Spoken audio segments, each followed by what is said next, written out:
Hey lovely people, have a beautiful day. అందరికీ నమస్కారం. అందాల లోగిలికి స్వాగతం. ఇప్పుడు మనం ఆనందమే అందం అనే ఈ కథను విందామా? రచించిన వారు పురిఘళ్ళ శ్రీనివాసరావు గారు. ఇక కథలోకి వెళ్తే, సరళ వేగంగా పరుగులాంటి నడకతో ఎక్కడికో వెళ్తోంది. ఆమె ముఖంలో దుఃఖం, బాధ స్పష్టంగా కనిపిస్తున్నాయి. కొంతకాలంగా ఆమెను జాగ్రత్తగా గమనిస్తున్న శివాజీకి ఆశ్చర్యం వేసింది. ఏమైంది? ఎప్పుడూ చలాకీగా ఆనందంగా ఉండే పిల్లకు ఇవాళ ఏమైంది? ఎక్కడికి వెళ్తోంది అనుకున్నాడు. ఆమె తనను చూడకుండా దూరంగా వెంబడించాడు. అయినా పరిసరాలని పట్టించుకునేలా లేదు ఆమె. సరాసరి కోదండరాముడి ఆలయానికి వెళ్ళింది. సమయం ఉదయం 10:30 అవుతోంది. గుడి పల్చగా ఉంది. 2-3 ఉన్నారంతే. ఆమె ఇవేమీ చూడకుండా సరాసరి రాములవారి విగ్రహం ముందు నిలబడింది. తన దైవం శ్రీరాముడిని చూసిన వెంటనే ఏడుపొచ్చింది. ఆమె స్వామికి ఏదో చెప్పుకుంటున్నట్లు స్పష్టంగా తెలుస్తూనే ఉంది. స్వామికి తన బాధ చెప్పుకున్నాక కళ్ళు మూసుకుని తనకొచ్చిన స్తోత్రాలు చదువుకుంటోంది. ఆమెనే తదేకంగా గమనిస్తున్నాడు శివాజీ. సరళ అంత అందగత్తేమీ కాదు. 5 అడుగులు మించని పొడుగు, సమంగా ఉన్న శరీరం, చామన ఛాయ రంగుతో చాలా మామూలు చీర కట్టుకుని జడ వదులుగా వేసుకుని నిలబడ్డ సరళను చూసిన శివాజీ, పెద్ద అందగత్తె కాకపోయినా సాంప్రదాయంగా కళగానే ఉంది అనుకున్నాడు. 1-2 సార్లు మాత్రం స్వామిని చూసి ఆమెనే గమనిస్తూ కాస్త దూరంగా నిలబడ్డాడు. కాసేపటికి తీర్థం, శఠగోపం తీసుకుని మండపంలో కూర్చుంది సరళ. ఒంట్లో సత్తువ లేనట్లుగా స్తంభానికి ఆనుకుని కూర్చుని ఉంది. అప్పుడు పలకరించాడు శివాజీ. ఏం సరళ, మీ దేవుడితో ఏదో మాట్లాడుతున్నావు అంటూ వాతావరణంలోని గంభీరతను తగ్గించడానికి ప్రయత్నించాడు. ఒక క్షణం ఉలిక్కిపడి అంతలోనే సర్దుకుని, రా బావా, ఎంతసేపయింది వచ్చి అని జరిగి చోటు ఇచ్చింది. ఆమె పక్కనే కూర్చుంటూ మళ్ళీ తన ప్రశ్నను అడిగాడు. ఒక్క క్షణంలోనే తమాయించుకుని, నాకు నా దేవుడికి 1,00,000 ఉంటాయి. అది మా ఇద్దరి మధ్యనే ఉంటుంది అని మామూలుగా కాస్త హాస్యంగా అంది.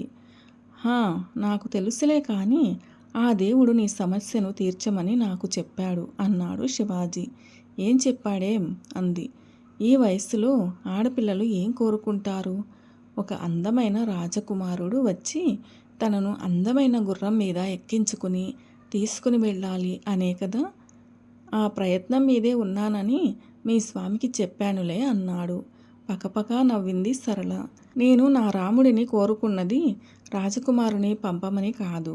అందుకని తమరేమీ వెతకనవసరం లేదు అంది. మరి? ప్రశ్నార్థకంగా చూశాడు శివాజీ. నిన్న మా పెదనాన్న మా ఇంటికి వచ్చాడు బావా. రావడం మా నాన్నకు బాధ్యత లేదని, ఎదిగిన ఆడపిల్ల కళ్ళ ముందే తిరుగుతుంటే పట్టించుకోవడం లేదని, ఆ పిల్లకు అన్యాయం చేస్తున్నాడని అంటూ సరళను ఇలాగే మోడులాగా ఉంచేస్తావా అని నిలదీశాడు. పాపం నాన్న అమాయకుడు. వాళ్ళ అన్నయ్య అంటే గౌరవం, భయం కూడా. చూస్తున్నాను అన్నయ్య అని తప్పించుకునే ప్రయత్నం చేశాడు. ఆయన వదిలితేగా. నువ్వేం చూడనవసరం లేదు. చక్కని సంబంధం చూశాను. అబ్బాయిది మా దగ్గరి గ్రామమే. బాగా ఐశ్వర్యవంతుడు. పొలం 10 ఎకరాల పైమాటే. సంపాదనకేమీ లోటు లేదు. పాపం అతని భార్య పోయి సంవత్సరం అయింది. 2 సంవత్సరాల పాప. మంచి సంప్రదాయము, ఓర్పు ఉన్న పిల్ల కోసం చూస్తున్నాడు. రూపం, కట్న కానుకలు ఏమీ పట్టించుకోడు. నాకు వెంటనే మన సరళ జ్ఞాపకం వచ్చింది. మాఘమాసం వచ్చిన వెంటనే మనం వెళ్ళి మాట్లాడదాం. నా మాట అంటే అతనికి ఎంతో గురి. తప్పకుండా ఒప్పుకుంటాడు. ఇంకా 35 సంవత్సరాలు కూడా నిండలేదు. ఇంతకంటే మంచి సంబంధం మన సరళకు తేలేం. ఇదే ఖరారు చేద్దాం అన్నాడు. తనతో మాట్లాడతాను అన్నయ్య అన్నాడు నాన్న. నీ మొహం అదేం చెప్తుంది? నా పెళ్లి చెయ్యి నాన్న అని అడుగుతుందా? మనమే నిర్ణయించాలి. నువ్వు ఇంకేం మాట్లాడకు. అన్నీ నేనే చూసుకుంటాను. సరళంటే నాకెంతో అభిమానం. అందుకే చెప్తున్నాను. నాకు అర్జెంట్ పని ఉంది. మళ్ళీ వారంలో వస్తాను అంటూ వెళ్ళిపోయాడు. నాన్న ఏమీ అనలేదు. అనడు కూడా. నీకు తెలుసు కదా బావా, ఆయనెంత అమాయకుడు. ఏమీ చెప్పలేడు. వాళ్ళ అన్నయ్య మాట కాదనే ధైర్యం ఆయనకు లేదు. మంచిదేగా సరళ, త్వరలో ఒక శ్రీమంతుడికి భార్య కాబోతున్నావన్నమాట. అన్నాడు శివాజీ. నువ్వు అలా అంటావేంటి బావా?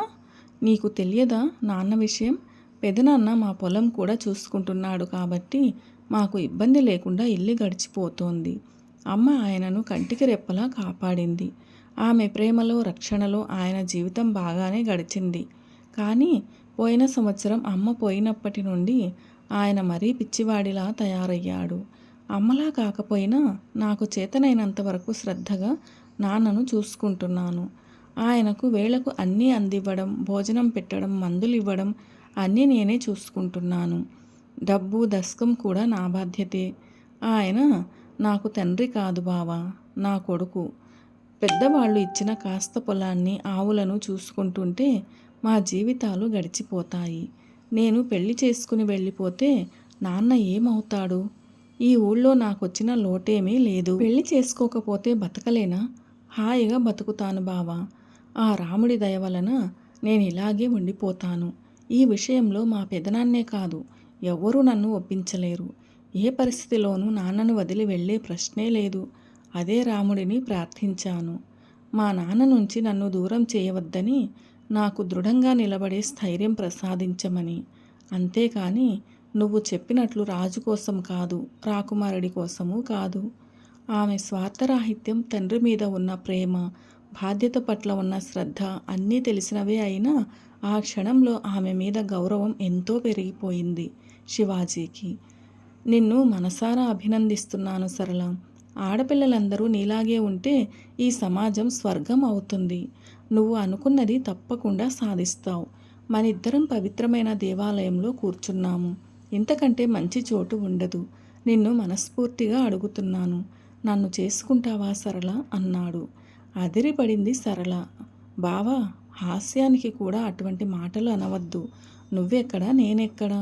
అందము, చదువు, మంచితనము, ఐశ్వర్యము అన్నీ ఉన్న నీలాంటి వాడిని చక్కని అందమైన చదువుకున్న అమ్మాయి లభిస్తుంది. నాలాంటి అమ్మాయి కాదు. నువ్వే కాదు బావా, మీ కుటుంబంలో అందరూ చాలా బాగుంటారు. ముఖ్యంగా మీ వదిన ఎంత బాగుంటుంది. ఆమెకు తోడుకోడలుగా తగ్గ అమ్మాయిని తీసుకురా. సానుభూతితో నన్ను చేసుకుంటానని అన్నా రేపైనా నువ్వు బాధపడతావు. నాకటువంటి అత్యాశ కలలో కూడా లేదు బావా. నేను వస్తాను అని లేవబోయింది. చనువుగా చెయ్యి పట్టుకుని ఆపాడు శివాజీ. నీ విషయం నువ్వు చెప్పావు, నా విషయం కూడా విను. నీకు తెలుసు మా అమ్మా నాన్న ఎంత మంచివాళ్ళో. ఊళ్ళో అందరికీ వాళ్ళంటే గౌరవమే. నన్ను మా అన్నయ్యను ఎంతో ప్రేమగా పెంచారు. మేము బాగా చదువుకుని మాస్టర్ డిగ్రీ తెచ్చుకున్నాం. కానీ మా ఇద్దరి భావాలు పూర్తిగా విరుద్ధం. పెద్ద ఉద్యోగాలు చేయాలని, అమెరికా లాంటి దేశంలో ఉండాలని అన్నయ్య కోరిక. కష్టపడి ఆ కోరిక సాధించాడు. మన ఊరు అన్న, మా పొలం అన్న వ్యవసాయం అన్న నాకు చాలా ఇష్టం. జీవితాంతం ఇక్కడే ఉండిపోవాలని, మా పొలాన్నే కాకుండా ఈ గ్రామాన్ని కూడా బాగా అభివృద్ధి చేయాలని నా ఆశయం. అందుకని ఎంఎస్సి అగ్రికల్చర్ చేశాను. అది అయిన వెంటనే నాన్నకు అసిస్టెంట్గా చేరిపోయాను. ఆయన అనుభవంతో, శ్రద్ధతో అందుకున్న వ్యవసాయ జ్ఞానాన్ని ఆకళింపు చేసుకున్నాను. 2 సంవత్సరాల నుండి నాన్న ఎక్కువగా పొలం రావడం లేదు. నేనే చూసుకుంటున్నాను. కొన్ని మార్పులు చేసి ఆదాయం పెంచగలిగాను. ఎంతో ఆనందంగా, తృప్తిగా ఉంటున్నాను. నేను కొద్దిమంది నా స్నేహితులు ఈ గ్రామాన్ని అభివృద్ధి చేసే పని మొదలుపెట్టాం. వీటన్నింటి వలన నాకు తీరికే తక్కువ. అన్నయ్య తన క్లాస్మేట్ని ఇష్టపడి పెళ్లి చేసుకున్నాడు. మా వదినది అపురూపమైన సౌందర్యం. బాగా ఉన్నవాళ్ళు. కోడలిని చూసి మురిసిపోయారు అమ్మా నాన్న. పెళ్లి తర్వాత సత్యనారాయణ వ్రతం కోసం ఈ ఊరు వచ్చింది మా వదిన. మరునాడే హనీమూన్ అని వెళ్ళిపోయారు. మళ్ళీ ఆమె మన ఊరు రానే లేదు. అన్నయ్య ఒక్కడే వచ్చి అమ్మా నాన్నల ఆశీస్సులు తీసుకుని వెళ్ళిపోయాడు. పెళ్ళైన 2 సంవత్సరాల తర్వాత అన్నయ్య ఇండియా వచ్చాడు. కొడుకు కోడలి కోసం ఆత్రంగా ఎదురు చూస్తూ ఎన్నో పిండి వంటలు చేసింది అమ్మ. కానీ ఒక్కరోజే ఉండి మా వదిన ఎవరితోనూ ఏమీ మాట్లాడలేదు. ముభావంగా ముళ్ళ మీద ఉన్నట్టు ఉంది. ఈ ఊళ్ళో నేను ఉండలేను, మా నాన్నగారి దగ్గరికి వెళ్ళిపోతాను అని మరుసటి రోజే వెళ్ళిపోయింది. అన్నయ్యకు ఎంతో కోపం వచ్చింది. కానీ అమ్మా నాన్న వారించారు. నిజమే కదా బాబు, ఆ అమ్మాయి పాపం ఎప్పుడు పల్లెటూళ్ళలో ఉండలేదు. తనకు ఇక్కడ కష్టమే, మనమే అర్థం చేసుకోవాలి అని అన్నయ్యను కూడా పంపించేశారు. 2 రోజుల తర్వాత అన్నయ్య వచ్చి 1 వారం ఇక్కడే ఉన్నాడు. మా కోసం కారు కొన్నాడు, ఇంటి సౌకర్యాలు పెంచాడు. నన్ను పొలం తీసుకెళ్ళి, శివాజీ, నువ్వు చాలా తెలివైన పని చేశావు. ఊళ్ళోనే ఉండిపోయావు, అమ్మా నాన్నతోనే ఉన్నావు. నేను అంత దూరం వెళ్ళి ఆత్మీయులందరికీ దూరమే బావుకున్నదేమిటో నాకే అర్థం కావడం లేదు. కానీ వెనక్కు రాలేని పరిస్థితి. అనుభవంతో చెప్తున్నాను. నువ్వన్న అమ్మా నాన్నలకు ఒక మంచి కోడలిని తీసుకురా. మన ఇంటికి చక్కని ఇల్లాలని తీసుకురా. ఈ ఊరిని, మన భావాలను, మన పెద్దలను గౌరవించే ఒక అమ్మాయిని తీసుకురా. పై మెరుగులకు లొంగిపోకు. భగవంతుడి దయ వలన మనకు డబ్బుకేమీ లోటు లేదు. నేను ప్రతి నెల $1000 పంపిస్తాను. దేనికైనా వాడుకు. నీకు అవసరం లేకపోతే ఊరి బాగు కోసం ఖర్చు పెట్టు. ప్రత్యక్షంగా నేనేమీ చేయలేకపోయినా పరోక్షంగా ఎప్పుడూ నీతోనే ఉంటాను. ముఖ్యంగా మనల్ని ఇంతవాళ్లను చేసిన అమ్మా నాన్నలను సుఖపెట్టు అని కన్నీళ్లు పెట్టుకున్నాడు. నువ్వింతగా చెప్పాలా అన్నయ్య? తప్పకుండా నువ్వు చెప్పినవన్నీ చేస్తాను అని మాట ఇచ్చాను. నా మనసులో ఉన్న మాట కూడా అదే. వదిన ప్రవర్తన చూశాక, మా స్నేహితుల బాధలు విన్నాక నేనేం చేయాలో స్పష్టంగా అర్థమైంది. అప్పటి నుంచి నీకు తెలియకుండా నిన్నే చూస్తున్నాను సరళ. చూసే కొద్దీ నాకు ఎంతో ఆనందము, నీ మీద ఇష్టము కలిగాయి. నీ ప్రవర్తన, నీ మంచితనము, నీ దైవభక్తి, మీ నాన్న మీద నీకున్న ప్రేమ, ఆయన పట్ల నువ్వు చూపిస్తున్న శ్రద్ధ నన్ను ముగ్ధుడిని చేశాయి. చెప్పు సరళ, నా భావాలను, నా ఆశయాలను అర్థం చేసుకుని నా వెంట ఉండి నన్ను ప్రోత్సహిస్తూ మా అమ్మా నాన్నలను ప్రేమగా చూసుకుంటూ ఉండటానికి నీకన్నా మంచి అమ్మాయి నాకు దొరుకుతుందంటావా? వదినను చూసే కొద్దీ నాకు ఆమెలో అందం కాదు, వికృత రూపం కనిపించసాగింది. నువ్వు సినిమా హీరోయిన్లా ఉండకపోవచ్చు, కానీ నీ మొహంలో ఆకట్టుకునే సౌమ్యత నాకు ఎంతో అందంగా కనిపిస్తోంది. ఈరోజు అనుకోకుండా ఇలా దైవ సన్నిధిలో కలిసి మనసు విప్పి మాట్లాడుకునే అవకాశం వచ్చింది. ఇది ఆ భగవంతుడి సంకల్పమే. ఏదో సినిమా పాటలో అందమే ఆనందం అని పాడారు. అందం ఆనందం కాదు సరళ, ఆనందమే అందం. తన ప్రేమతో కుటుంబానికి ఆనందం పంచే అమ్మాయే నిజమైన అందగత్తే. ఏమంటావు సరళ? మీ నాన్న కూడా మనతోనే ఉంటారు. నన్ను పెళ్లి చేసుకుంటావా అని ప్రేమగా అడిగాడు. అతని కేసి ఎంతో ఆనందంగా చూసింది సరళ. లేచి వెళ్ళి రాముడికి నమస్కారం చేసింది. తర్వాత శివాజీ పాదాలను తాకి కళ్ళకు అద్దుకుంది. ఎంత వేగంగా గుడికి వచ్చిందో అంతే వేగంగా వెళ్ళిపోయింది. ఈసారి ఆనందంతో, కృతజ్ఞతతో, సంతోషంగా ఆమెని చూస్తూ గుడిగంట మోగించాడు శివాజీ. పురిగళ్ళ శ్రీనివాసరావు గారు రచించిన ఆనందమే అందం అనే ఈ కథ ఎలా అనిపించింది మీకు? నచ్చిందా? నచ్చినట్లయితే వీడియోను లైక్ చేయండి, మీ ప్రియమైన వారందరికీ షేర్ చేయండి. అలాగే మన ఛానల్ను సబ్స్క్రైబ్ చేసుకోవడం అస్సలు మర్చిపోకండి. వీడియోను చివరిదాకా చూసి కథను పూర్తిగా విన్నందుకు ధన్యవాదాలు. ఈ కథపై మీ విలువైన అభిప్రాయాలను కామెంట్ సెక్షన్లో తప్పకుండా తెలియచేయగలరు. ఇటువంటి మరిన్ని మంచి కథల కోసం స్టే ట్యూన్ అందాలలోగిలి. See you all in another video. Till then, keep smiling and be happy.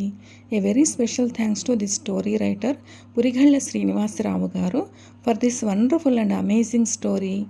Anandame Andam.